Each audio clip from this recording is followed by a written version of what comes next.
আলহামদুলিল্লাহি রাব্বিল আলামিন ওয়াসসালাতু ওয়াসসালামু আলা সাইয়্যিদিল মুরসালিন আম্মা বা'দু ফাউযু বিল্লাহি মিনাশ শাইতানির রাজিম বিসমিল্লাহির রহমানির রহিম আসসালাতু ওয়াসসালামু আলাইকা ইয়া রাসূলুল্লাহ ওয়া আলা আলিকা ওয়া আসহাবিকা ইয়া হাবিবাল্লাহ আসসালাতু ওয়াসসালামু আলাইকা ইয়া নবিয়াল্লাহ ওয়া আলা আলিকা ওয়া আসহাবিকা ইয়া নূরাল্লাহ। মাদানী চ্যানেলের দর্শক শ্রোতা, আলহামদুলিল্লাহ মুহররমের এই বিশেষ অনুষ্ঠান নিয়ে আবার উপস্থিত হয়েছি। একটি প্রশ্ন দুটি জবাব। যে যেখান থেকে আমাদের অনুষ্ঠান দেখছেন, দূরে কিংবা কাছে, দেশে কিংবা প্রবাসে, সকল দর্শককে জানাই আন্তরিক মোবারকবাদ। দর্শক শ্রোতা, আজকের অনুষ্ঠানও চমৎকার একটি বিষয় নিয়েছে আলোচনা করার জন্য, এবং প্রশ্ন কি আছে আজকের অনুষ্ঠানে এর দুটি জবাবও আমরা অনুষ্ঠানে শোনার চেষ্টা করব। ভালো ভালো নিয়ত সহকারে অনুষ্ঠানে অংশগ্রহণ করি, শেষ পর্যন্ত থাকি, বসি, অনুষ্ঠান দেখি। আল্লাহ চাই অনেক কিছু জানার আছে, অনেক কিছু শেখার রয়েছে। নবী রাহমাত শফি উম্মাত সাল্লাল্লাহু তাআলা আলাইহি ওয়াসাল্লামের আলিশান ফরমান, যে ব্যক্তি আমার উপর দৈনিক 50 বার করে দুরূদ শরীফ পাঠ করবে, কিয়ামতের ময়দানে আমি তার সাথে মুসাফা করব। সাল্লু আলাল হাবিব সাল্লাল্লাহু তাআলা আলা মুহাম্মদ সাল্লাল্লাহু তাআলা আলাইহি ওয়াসাল্লাম। দর্শক, আজকের বিষয় নিয়েছি নেকি। আর এই নেকি সম্পর্কে সাহাবা একরাম আলাইহিমুর রিদওয়ান বা আহলে বায়তগণ তাদের কেমন আগ্রহ ছিল নেকির ব্যাপারটা নিয়ে, এবং নেকি কাকে বলে, নেকির সংজ্ঞা কি, কোরআনে পাকের মধ্যে নেক কাজ করার ব্যাপারে, নেকি অর্জনের ব্যাপারে কি বলা হয়েছে, এর পাশাপাশি কোন কোন কাজকে নেকির কাজ বলা হয়, তাও আমরা আজকে জানার চেষ্টা করব ইনশাআল্লাহ তাবারাক ওয়া তাআলা। আজকের এই পর্বে প্রশ্ন, দর্শক শ্রোতা, নেকি কাকে বলে? নেকি কাকে বলে প্রশ্ন এটি। আর যেহেতু দুটি জবাব অনুষ্ঠানে একদম শেষে গিয়েই আমরা দুটি জবাব শুনবো এবং সেই মোতাবেক আমল করারও চেষ্টা করব। আসুন সর্বপ্রথম নেকি নিয়ে কিছু কথা বলি। নেকি এই শব্দটি আরবি যদি আমরা দেখি, তবে আরবি হাসানা, আর বাংলায় বলে নেকি বা নেক আমল। নেক আমল হলো আল্লাহ তাআলার সন্তুষ্টি অর্জনের উদ্দেশ্যে করা প্রত্যেক ভালো কাজ বা সৎকর্ম। এটি এমন একটি কাজ যা কোরআন ও হাদিস অনুযায়ী সঠিক এবং ইসলামী আদর্শ সঙ্গে সম্পর্কিত। অর্থাৎ একজন ব্যক্তি যদি ধর্মীয় মাইন্ড রাখে, ধর্মীয় চিন্তাভাবনা রাখে, তবে সবসময় নেকি খুঁজবে, আমি কোন কাজটা করলে আমার নেকি অর্জন হবে বা সওয়াব অর্জিত হবে। কোরআনে পাকের মধ্যে এর সংজ্ঞা দিতে গিয়ে বা এর কিছু আলোচনা করতে গিয়ে কিছু আয়াতে কারিমা, অসংখ্য আয়াতে কারিমা রয়েছেন। এর মধ্যে যেমন এক জায়গাতে কোরআনে পাকের মধ্যে আল্লাহ তাবারক ওয়া তাআলা ইরশাদ করেন, নিশ্চয়ই সৎকর্মশীল অর্থাৎ নেককাররা থাকবে জান্নাতে। আল্লাহ তাবারক ওয়া তাআলা এখানে জান্নাতের ঘোষণা করেছেন নেককার ব্যক্তিদের। আর নেককার ব্যক্তি কারা? যারা সৎ কাজ করবে, ওই ব্যক্তিরাই নেককার। এখন সৎ কাজের উদাহরণটাও আমরা জেনে নেই, যে আমাদের মাথায় অনেক সময় ঘুরপাক খায় যে কোন কোন কাজ করলে আমার সওয়াব অর্জিত হবে, আমি নেকি পাবো বা নেকি অর্জিত হবে। কিছু উদাহরণ নিয়ে নেই। যেমন নামাজ আদায় করা, রোজা রাখা, কোরআনে পাকের তেলাওয়াত করা, দান সাদকা করা, মানুষকে সাহায্য করা, মা বাবার সাথে ভালো ব্যবহার করা, সত্য কথা বলা, গীবত না করা, সালাম দেওয়া, সালামের উত্তর দেওয়া। এই রকমের যে কাজগুলো রয়েছে, এগুলো প্রত্যেকটি কাজ ওই যখন আল্লাহ তাআলার সন্তুষ্টির জন্য আপনি করবেন, সেটা নেকির কাজ বা নেক কাজ হয়ে যাবে। এই নেক কাজ করতে গিয়ে আবার মানুষ ধোকায়ও পড়ে যায়, শয়তান তাদেরকে ধোকাও দেয়। নেক কাজ করতে গিয়ে সওয়াব অর্জন করার পরিবর্তে তাদের গুনাহ হয়ে যায়। উদাহরণস্বরূপ নামাজ পড়ছি, যদি এই নামাজের পিছনে আমার নিয়ত ঠিক না থাকে, আল্লাহ তাআলার সন্তুষ্টির জন্য যদি নামাজ না হয়, তবে সেই নামাজটা হয়ে যাবে মানুষকে দেখানোর জন্য। আপনি নামাজ পড়ছেন কিন্তু আপনার সেই নামাজের পূর্বে নিয়ত নাই। কেন পড়ছেন? যে আমল করছেন সে আমলের পূর্বে আপনার কোনো নিয়ত নাই যে আপনি আমলটা কেন করছেন। যখন আপনি আমলের পূর্বে নিয়ত না করবেন, তখন সেই আমলটা কোনো কাজে আসবে না। আর আল্লাহ না করুক, যদি কোনো আমল করতে গিয়ে অন্তরের মধ্যে এমন কিছু আসে যে যদি মানুষ এই আমার ভালো কাজটা দেখে, তবে আমাকে নেককার বলবে, দানবীর বলবে, মানুষ আমাকে সৎ বলবে, এমন চিন্তাভাবনা যদি কারো ভিতরে আসে, তবে সেই ইবাদতটা, সেই নেকিটা হয়ে যাবে মানুষকে দেখানোর জন্য। আর এটাকে বলে রিয়া। যখন কোনো ব্যক্তি মানুষ দেখানোর জন্য, লোক দেখানোর জন্য অন্তরে রিয়া রেখে কোনো আমল করবে, কাজ করবে, নেকি করবে, তবে তার প্রতিদান সে পাবে না, উল্টো আরও সে গুনাহগার হবে। এভাবে করে আমরা অনেক উদাহরণ নিতে পারি যে নেক আমল করতে গিয়ে সে সওয়াবের পরিবর্তে গুনাহ অর্জিত করছে বা করতে পারে। হতে পারে মানুষের নিয়তের উপরে অনেক সময় নির্ভরশীল হয়ে যায় সেই আমলের সওয়াবটা। তো আমরা সেই আমল করার পূর্বে আগে আমরা নিয়ত ভালো করে নেই, শুদ্ধ করে নেই যে আমাদের নিয়ত কি হওয়া দরকার। নেক খুব সহজ একটা কাজ, যদি সেটার নিয়ত পরিবর্তন হয়ে যায়, তবে অনেক মারাত্মক হয়ে দাঁড়ায় আপনার আর আমার জন্য। সালাম দিলাম, সালামে আমি সওয়াব পাবো এবং সে সালামের উত্তর দিবে, আমাকে দোয়া দিবে। আর সেখানে যদি সালামটা হয় আপনার ব্যক্তি স্বার্থ হয় না, এই লোকটা নামি দামি একজন ব্যক্তি, টাকা আছে, নাম আছে, যদি আমি তাকে সালাম দেই হয়তো বা সে আমাকে চিনবে বা সে আমার কথা মনে রাখবে, বা সালাম দেওয়ার কারণে হয়তো একটু কথা বলার সুযোগ হবে, তার থেকে যদি কোনো আমার একটা জবের কোনো ব্যবস্থা হয়ে যায়, যখন ব্যক্তি স্বার্থ হয়ে যাবে সেই সালামটা, তবে সেখানে না ফজিলত আছে, না সেখানে সওয়াব পাবেন। যদি ব্যক্তি স্বার্থ হয়ে যায় তবে হতে পারে গুনাহও হতে পারে, এমন কোনো যদি উদ্দেশ্য থেকে থাকে তবে গুনাহ হয়ে যেতে পারে। আপনি কোনো খারাপ কাজ করছেন বা খারাপ কাজের সাথে কোনো ব্যক্তি জড়িত, এখন এমন একজন ব্যক্তির সামনে পড়ে গেছে, যদি সে সালাম দিয়ে পার পেয়ে যায় তবে সে ওই যে খারাপ কাজটা করলো এটাতে সে আর ধরা পড়লো না। এমনটা হলে চিন্তা করে দেখেন, এখন ধর্মীয় ব্যাপারে এমন চিন্তা ভাবনা রাখা, এমন নিয়ত রাখা কেমন একটা খারাপ বিষয়, তাই না? এরপরে নেকির ব্যাপারে আল্লাহ রসুল মকবুল সাল্লাল্লাহু তাআলা আলাইহি ওয়াসাল্লাম এর ইরশাদে কারিমা সহি মুসলিম শরীফের মধ্যে এসেছে। নবী পাক সাহিবে লাউলাক সাল্লাল্লাহু তাআলা আলাইহি ওয়াসাল্লাম ইরশাদ করেছেন, নেকি মানুষকে জান্নাতের দিকে নিয়ে যায়। চমৎকার কথা, নেকি মানুষকে জান্নাতের দিকে নিয়ে যায়। এখন আপনি যতগুলো উদাহরণ আমরা এর পূর্বেও শুনলাম, আরও কিছু উদাহরণ শুনে নেই। পিপাসার্থকে পানি পান করানো, ক্ষুধার্ত ব্যক্তিকে খাবার দেওয়া, অথবা কেউ পরামর্শের জন্য আসছে তাকে সুপরামর্শ দেওয়া। এরপরে বলা হয়েছে হাদিসে পাকের মধ্যে মুস্কি হাসা এটাও সদকা। আপনি কাউকে দেখে মুস্কি হাসবেন বা মুস্কি হাসলেন, বা কারোর সাথে কথা বলতে গিয়ে মুস্কি হাসছেন, এটাও সদকা স্বরূপ বলা হয়েছে, এবং এর মাধ্যমেও মানুষ নেকির দাওয়াত দিতে পারে। আপনি কারো কাছে গেলেন নেকির দাওয়াত দেওয়ার জন্য, তো সেখানে নেকির দাওয়াত দিচ্ছেন কিন্তু আপনার মুখ এমনভাবে মলিন রাখছেন সে আপনার দিকে তাকাতেই পারছে না। তো এমনভাবে জায়গা বুঝে, মানুষ বুঝে, কথা বুঝে আপনার মুখে মুস্কি হাসিও রাখা দরকার। যেহেতু নবী করিম সাল্লাল্লাহু তাআলা আলাইহি সাল্লামের হাদিসে মোবারক আমরা শুনলাম যে নেকি মানুষকে জান্নাতের দিকে নিয়ে যায়। মানুষকে খুশি করার জন্য, আল্লাহর বান্দাকে খুশি করার জন্য মুস্কি হাসি দেওয়া এটাও নেকি, আল্লাহ তাআলার বান্দাকে ক্ষুধার্ত ব্যক্তিকে পানাহার করানো এটাও নেকি, সালাম দেওয়া এটাও নেকি। এরপরে মানুষের মন খুশি করার জন্য তাদের সাথে আগে গিয়ে মোসাফা করা এটাও নেকি।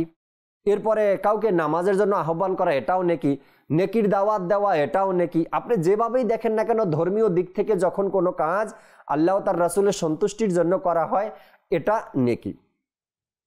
এরপরে আরও কিছু কথা এখানে আমরা শুনি। নেকি মানে আল্লাহর নির্দেশ অনুসারে ভালো কাজ করা এবং খারাপ কাজ থেকে বিরত থাকা।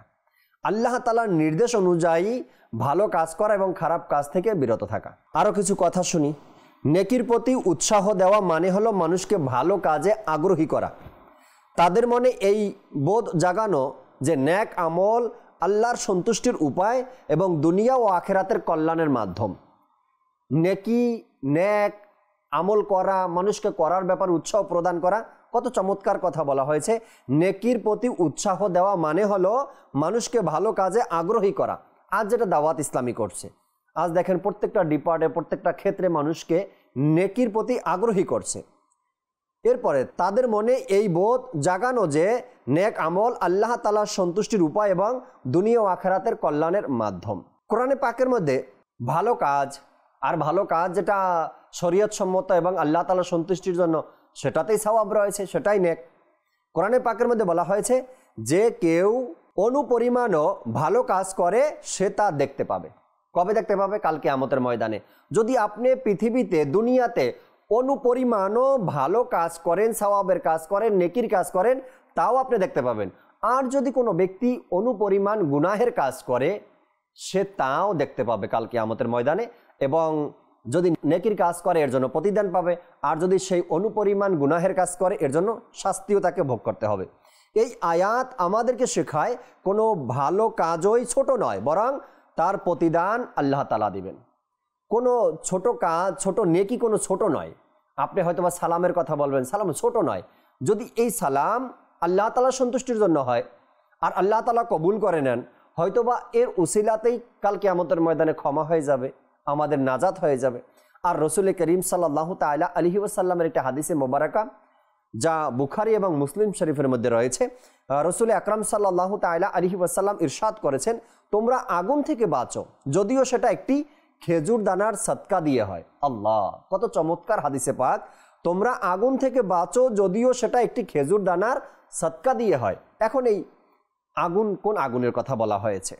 অল্প নেক আমলও আল্লাহর কাছে মূল্যবান। এটি মানুষকে প্রতিটি সুযোগে ভালো কাজ করতে উৎসাহিত করে। নেকির ফসল চিরস্থায়ী হয়, এটা কখনো ক্ষণস্থায়ী হয় না, কিন্তু গুনাহেরটা ক্ষণস্থায়ী হয়। এটাও একটা আমাদের জন্য অনেক বড় পয়েন্ট। নেকির উদ্দেশ্যে যারা সবসময় থাকি বা আমরা যারা নেকির প্রতি আমাদের ধাবিত না বা আমরা ধাবিত না বা আমাদের অন্তর নেকির প্রতি যায় না, আমাদের জন্য অনেক বড় শিক্ষার বিষয় যে নেকির ফসল এটা চিরস্থায়ী। আপনি নেক আমল করছেন, যদি সেটা ইখলাসের সাথে হয়, আন্তরিকতার সাথে হয়, নিরহংকারভাবে হয়, যদি লোক দেখানো না হয়, আল্লাহ তাআলার সন্তুষ্টির জন্য হয়, তবে সেই নেক আমলের ফসল চিরস্থায়ী। আর গুনাহের ফসল যেটা বা গুনাহের ফল যেটা, সেটা অল্প সময়ের জন্য। আল্লাহ তাআলার পানা একটু উদাহরণ দিচ্ছি আপনাদেরকে। যদি কোনো ব্যক্তি মদ পান করে, সে হয়তো তৃপ্তির জন্য পান করছে বা তার উদ্দেশ্য কি এটা আমি জানি না, হয়তো আপনিও জানবেন না, আবার অনেকে জানবে কেন মানুষ মদ পান করে। আর এই মদ পানের মজা কতক্ষণ? যতক্ষণ তার কাছে নেশা আছে, যতক্ষণ সে মাতাল ততক্ষণ হয়তোবা। আচ্ছা, কোনো ব্যক্তি ধূমপান করে, তার এই ধূমপানের ফসল কতক্ষণ, তৃপ্তি কতক্ষণ? যতক্ষণ হাতে তার সেই ধূমপানের বস্তু আছে। অর্থাৎ আমি বুঝাতে চাই, গুনাহের যে ফসল আছে, গুনাহের যে তৃপ্তি আছে, এটা কিন্তু সংক্ষিপ্ত, এটা কিন্তু ক্ষণস্থায়ী, এটা স্থায়ী না। যখন কোনো ব্যক্তি গুনাহে লিপ্ত হয়ে যায়, ঘরের দরজা বন্ধ করে নেয়, তখন অতটুকু সময় আপনি সোশ্যাল মিডিয়াতে আছেন, বাজে বাজে ভিডিও দেখছেন, যতক্ষণ পর্যন্ত হাতে মোবাইল আছে, একা আছেন, ততক্ষণ পর্যন্ত মজা। যখন কেউ আপনার সামনে চলে আসলো, মোবাইলের ব্যাটারি শেষ হয়ে গেল, চার্জ শেষ হয়ে গেল বা ওয়াইফাই ডিসকানেক্ট হয়ে গেল, তখন আপনার আর সেই মজা নেই। যতক্ষণ পর্যন্ত আপনি দেখছেন ততক্ষণ পর্যন্ত। কিন্তু আল্লাহ তাআলার দয়া দেখেন, বান্দা যখন নেকি করে, এর ফসল চিরস্থায়ী। দুনিয়াটা শেষ হয়ে যাবে, কিন্তু নেকি কিয়ামত পর্যন্ত আপনার নামায় আমলে থেকে যাবে। এরপর নেক আমল শান্তির উৎস। যদি আপনি শান্তি খুঁজতে চান, ভালো কাজ করলে অন্তরে প্রশান্তি আসে। আর এটা হাদিসে পাক দ্বারা, আর এটা কোরআনে পাকের আয়াত দ্বারাও আমরা বারবার শুনেছি। যদি কোনো ব্যক্তি হৃদয়ের প্রশান্তি খুঁজতে চায়, যদি কোনো ব্যক্তি ভালো থাকতে চায়, তবে সে নেক আমল করে। নেকি মানুষকে জান্নাতের পথে চালিত করে, নেকি মানুষকে জান্নাতের দিকে নিয়ে যায়, জান্নাতের পথে চালিত করে। একটি ভালো কথা একটি নেকির সমান। যেমন কাউকে সাহস দেওয়া, দোয়া করা, এটিও নেকির সওয়াবের কাজ। আপনি কাউকে সাহস দিচ্ছেন নেকির ব্যাপারে বা দোয়ার ব্যাপারে বা নেক আমলের ব্যাপারে, এটাও নেকির সমান। নেক কাজ একে একে মানুষকে আল্লাহর প্রিয় বান্দা বানায়। যখন কোনো ব্যক্তি নেক কাজে লেগে যায়, এক একটা নেক কাজ ধীরে ধীরে ধীরে ধীরে ওই বান্দাকে আল্লাহ তাআলার প্রিয় বানায়। এরপরে আসি আমরা যে এই নেকির কাজে উৎসাহ কিভাবে দিতে পারি। একে অপরকে উৎসাহ দেওয়া উচিত নেকির কাজে। এই উৎসাহ আমরা কিভাবে দেব? ভালো কাজ করলে প্রশংসা করা উচিত। যদি আপনার সামনে কোনো ব্যক্তি দেখছেন আপনি যে সে 5 ওয়াক্ত নামাজ পড়ে, তো আল্লাহ তাআলা সন্তুষ্টির জন্য যেন সে কন্টিনিউ থাকতে পারে এই নামাজের মধ্যে, একটু প্রশংসা করলেন যে মাশাআল্লাহ আপনার এই একাগ্রতা বা এই কন্টিনিউ, এই যে 5 ওয়াক্ত নামাজ আপনি পড়ছেন, আল্লাহ তাবারক ওয়া তাআলা ইস্তেকামাত দান করুক। গল্প ও কাহিনীর মাধ্যমে নেকির গুরুত্ব বোঝানো। যদি কোনো ব্যক্তি নেক আমল করে না বা সওয়াবের কাজ করে না, নেকি বলতে সে কিছু বুঝে না, তখন অপমানিত না করে, ধমক না দিয়ে, শাসন না করে, এখানে বলা হয়েছে গল্প ও কাহিনীর মাধ্যমে নেকির গুরুত্ব বোঝানো। এমন ঘটনা কিন্তু অনেক আমরা শুনেছি আল্লাহওয়ালা ব্যক্তিদের থেকে। যখন দেখা যায় যে কোনো এক ব্যক্তি সে আসছে আল্লাহর ওলির সাথে মুসাফা করার জন্য, দেখা করার জন্য, কিন্তু তার মুখে দাড়ি নেই। সে দাড়ির ফজিলত বলা শুরু করলো, দাড়ি রাখার এই ফজিলত রয়েছে, আল্লাহ রসুল সাল্লাল্লাহু আলাইহি সাল্লাম দাড়ি রাখার ব্যাপারে এটা বলেছেন, দাড়ি না রাখার ব্যাপারে ক্ষতিসমূহ বলছেন। ডাইরেক্ট না বলে তাকে বোঝানোর চেষ্টা করা এদিক সেদিক, হাদিসে পাক দিয়ে, কোরআনে পাকের আয়াত দিয়ে, যেন তার মধ্যে নেকির জজবা, নেকির মন মানসিকতা এবং গুরুত্বটা যেন সে বুঝতে পারে। আপনি ছোট ছোট কাজ দিয়েও নেকি শুরু করতে পারেন, যেমন সালাম দেওয়া, মুসাফা করা, দোয়া করা, মিসওয়াক করা, খাবারে শুরুতে বিসমিল্লাহ শরীফ পাঠ করা, প্রত্যেকটা ভালো কাজের শুরুতে বিসমিল্লাহ শরীফ পাঠ করা, এভাবে করতে পারি। আমরা সাহাবা একরাম আলাইহিমুর রিদওয়ানদের জীবনী যখন অধ্যয়ন করি, তখন দেখি তাদের বাস্তব জীবনে যে তারা নেকির প্রতি কেমন তাদের ধাবিত ছিল। আল্লাহওয়ালা ব্যক্তিরা, সাহাবা একরাম আলাইহিমুর রিদওয়ান বা আউলি একরাম, তারা আল্লাহ ভীরু নেককার ব্যক্তি, ওলি, সাহাবি বা আমলের জীবনী সম্পর্কে জানার এমন উদ্দেশ্য তাদের ছিল। তারা আল্লাহ রসুল সাহাবা একরাম আল্লাহ রসুল থেকে জানতে চাইতেন বারবার, আর আউলিয়া একরাম সাহাবা একরাম আল্লাহ রসুলের হাদিসে পাক বারবার অধ্যয়ন করতেন। হজরত আলী রাদিয়াল্লাহু তাআলা আনহু কিভাবে নেকির পথে জীবন অতিবাহিত করেছেন, হজরত আলী রাদিয়াল্লাহু তাআলা আনহু নেকির পথে কিভাবে জীবন অতিবাহিত করেছেন, এটাও যদি আমরা জানি যে আলী রাদিয়াল্লাহু তাআলা আনহু নেকির পথ কিভাবে অবলম্বন করতেন, ইমাম হাসান এবং ইমাম হুসাইন রাদিয়াল্লাহু তাআলা আনহুম তারা নেকির জীবন কিভাবে অতিবাহিত করেছেন, মা ফাতেমাতুজ জোহরা রাদিয়াল্লাহু তাআলা আনহা তিনি কিভাবে নেকির পথ অবলম্বন করেছেন, আউলিয়া একরাম কিভাবে তারা নিজের জীবনে নেকির মাধ্যমে জীবনকে অতিবাহিত করেছেন। যখন আমরা এই বিষয়গুলো বিস্তারিতভাবে পড়ব, জানবো, অধ্যয়ন করব, তখন আমাদের মধ্যেও নেকি অর্জনের বিষয়টা সহজ হয়ে যাবে। নেকির পথ অতিবাহিত করার সহজ কিছু পন্থাও আমরা জেনে নেই, যেন আমাদেরও সহজ হয় নেকির পথে থাকা, নেকি অর্জন করা বা ন্যাক পথে চলার। ঈমান ও তাকওয়ার সাথে জীবনযাপন করতে হবে। যদি আপনি ঈমান ও তাকওয়ার সাথে জীবনযাপন করতে পারেন, আপনার জীবনে নেকি অর্জন করা খুব সহজ হয়ে যাবে। সব কাজ আল্লাহ তাআলা সন্তুষ্টির জন্য করা, যখন আপনি সব কাজগুলো আল্লাহ তাআলা সন্তুষ্টির জন্য করতে পারবেন, তখন নেকিই নেকি আপনার জন্য।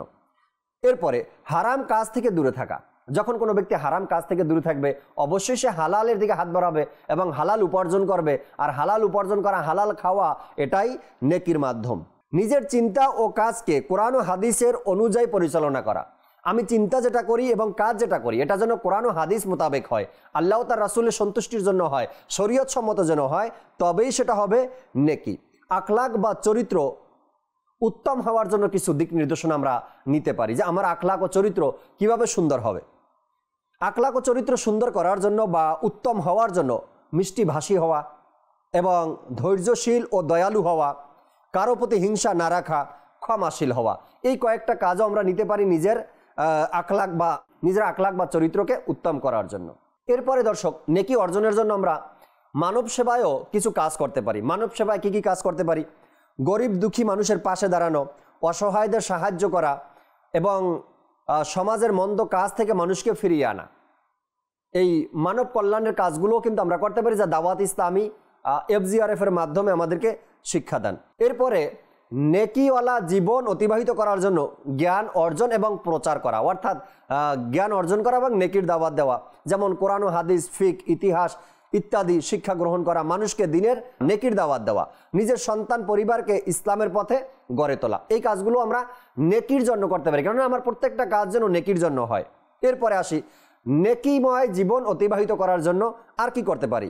নেক বন্ধু নির্বাচন করা, ভালো পরিবেশে থাকা, এটাও কিন্তু আপনার নেকি অর্জনের জন্য অনেক বড় এক ভূমিকা পালন করে।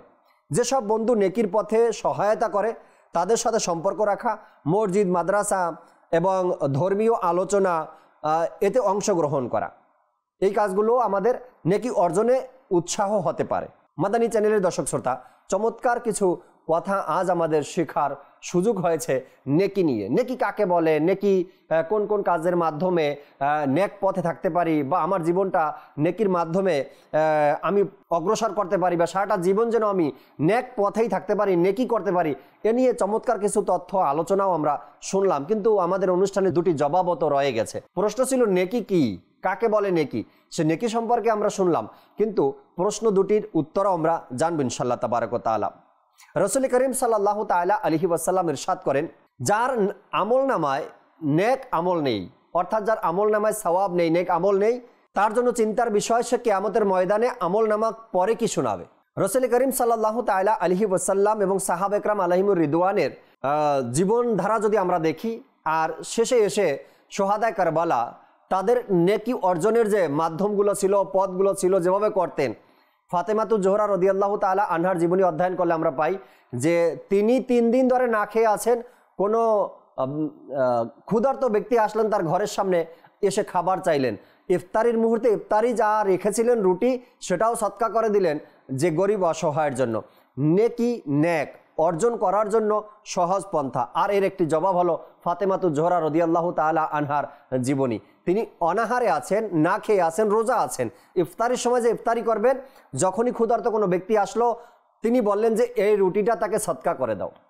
যদি আপনি চান একটা মুস্কি হাসি দিয়ে, আপনি একটি মুস্কি হাসি দিয়ে কারো মন জয় করলেন, নেকি অর্জন করতে পারেন। আপনি চাইলে কাউকে 1 গ্লাস পানি দিয়ে তার তৃষ্ণা নিবারণ করতে পারেন, সওয়াব অর্জন করতে পারেন। আপনি চাইলে কাউকে সুপরামর্শ দিয়ে তার সমস্যার সমাধান করে দিলেন এবং আপনি চাইলে সেখান থেকেও নেকি অর্জন করতে পারেন। দুটি জবাব ছিল এটাই। এক ফাতেমাতুজ জোহরা রাদিয়াল্লাহু তাআলা আনহার আন্তরিকতা যে আমি নেকি অর্জন করতে চাই, ইফতারের মুহূর্তে যেটা খাবার ছিল সেটাও দিয়ে দিলেন। আর যদি আপনি চান, দ্বিতীয় জবাব, যদি আপনি চান যে আমি নেকি অর্জন করতে চাই, তবে উঠতে বসতে চলতে ফিরতে কথায় বার্তায় আবার ব্যবসা বাণিজ্য চাকরিতে যেখানে ইচ্ছা সেখানে আপনি এই নেক কাজ নেক আমল করতে পারেন। তবে মানুষের ইচ্ছার উপরেই আল্লাহ তাবারক ওয়া তাআলা তাকে রাস্তা দেখান, তাকে সুপথ দেখান। বান্দা যখন চেষ্টা করে সওয়াব অর্জনের জন্য, নেকি অর্জনের জন্য, আল্লাহ তাবারক ওয়া তাআলা তার জন্য সেই রাস্তার ব্যবস্থা করে দেন। আল্লাহ তাআলা আমাদেরকে সর্বক্ষণ নেকি অর্জনের চেষ্টায় থাকা, সওয়াবের কাজগুলো করতে পারা, খারাপ কাজ থেকে নিজে বেঁচে থাকা, অপরকে বাঁচানো এবং মানুষকে নেকির দাওয়াত দিতে থাকা, সেই তৌফিক আল্লাহ তাআলা আমাদেরকে দান করুক। আমিন বিজাহিন নবিল আমিন সাল্লাল্লাহু তাআলা আলাইহি ওয়াসাল্লাম। দর্শক শ্রোতা, আগামী পর্বে আবারও ইনশাআল্লাহ তাবারক ওয়া তাআলা নতুন একটি বিষয় নিব, আলোচনা করার জন্য থাকবে একটি প্রশ্ন আর দেওয়ার চেষ্টা করব দুটি জবাব। ততক্ষণ পর্যন্ত মাদানী চ্যানেলের সাথেই থাকুন। সাল্লু আলাল হাবিব সাল্লাল্লাহু তাআলা আলা মুহাম্মদ সাল্লাল্লাহু তাআলা আলাইহি ওয়াসাল্লাম।